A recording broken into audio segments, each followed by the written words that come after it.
David Dawson was a government contractor assigned to work in Baghdad during the surge. He was charged with training Iraqi nationals to build and manage hospitals as well as other buildings that the U.S. financed during the reconstruction of Iraq. He was assigned to and lived in Freedom Compound, within the Green Zone. Freedom Compound was managed by Fluor, a United States corporation based out of Dallas, Texas. Under an O&M contract with the Army Corps of Engineers, Fluor was responsible for running the day-to-day operations of Freedom Compound's 600 housing units, called billets. For this management, Fluor received $10 million per year plus costs. The people who are living there have no idea what's going on in terms of that management, and they're responsible for making sure that that premises is safe. On November 16, 2007, Mr. Dawson suffered third-degree burns over 65% of his body while taking a shower in his billet.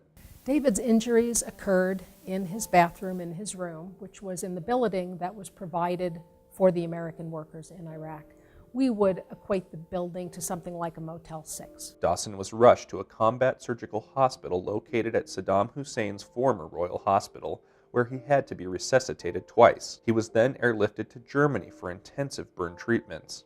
Mr. Dawson's injuries resulted in a premises liability case brought against Fluor and led by attorney Beth Klein. Fluor had received previous complaints about the hot water, including steaming water in the toilets, but failed to properly document them. After Dawson was injured, the Army Corps of Engineers did an investigation and found that poor maintenance was the cause. Hot water would frequently run out at Freedom Compound. Rather than get additional water tanks to accommodate that and have greater capacity of hot water, what they did instead was they simply turned up the temperature of the hot water heaters. And because water in the heaters is not always a consistent temperature, the water at the top of the tank could reach nearly 200 degrees. After their investigation, the Army Corps of Engineers wrote to Fluor demanding that they turn down all water heaters to a safe 120 degrees. Fluor denied it was in any way at fault and blamed Dawson, the builder, and Dawson's employer for the injury. Fluor took the position in this case that it did absolutely nothing wrong. They've denied that David Dawson was injured. They've denied that he's disfigured. They've denied the extent of his physical impairment. They denied everything. During litigation, the maintenance records around the date of the injury from Freedom Compound were never produced. They were the only records missing, from tens of thousands of records. Fluor did not disclose the names of key witnesses who had worked on the hot water system at Freedom Compound. Instead, they dumped over 200,000 pages of documents in Arabic and English on the attorneys. Once Iraqi workers' names were discovered, Fluor claimed they had never heard of them.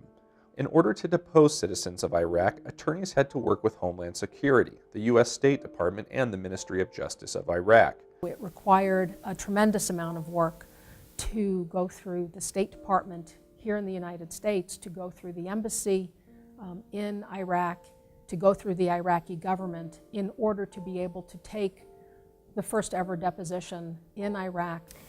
The difficulty in this case is that it is an emerging nation. It has barely passed a constitution. So the difficulty in this is how on earth are you going to get cooperation or even find the witnesses that were there that knew what happened so that your client could prove his liability case? When this case was filed, every other case arising in Iraq had been dismissed under the political question doctrine, and military contractors had not been held accountable for profiteering or for the reckless acts in which they engaged. But through their exhaustive work and unwavering commitment to obtaining justice for their client, the case was brought before a Texas jury. The evidence showed that Fluor did not engage in preventative maintenance. It only fixed things when they broke. Fluor purchased cheap parts but billed the United States for higher prices. The cost of the water tanks or a new hot water heater or a larger hot water heater would not have come out of Fluor's profit margin. It would have been something that they would have been reimbursed for. You would have to get a skilled Iraqi person to come in on your payroll and do the work. And yeah, Fluor would have had to pay the $2 a day fee for that work to be done. Fluor put profits over the safety of the people it was paid millions of dollars to house. At the conclusion of the trial, the jury found that Fluor was negligent, violated premises liability duties, and that its defenses had no merit. They returned a verdict for over $18.75 million.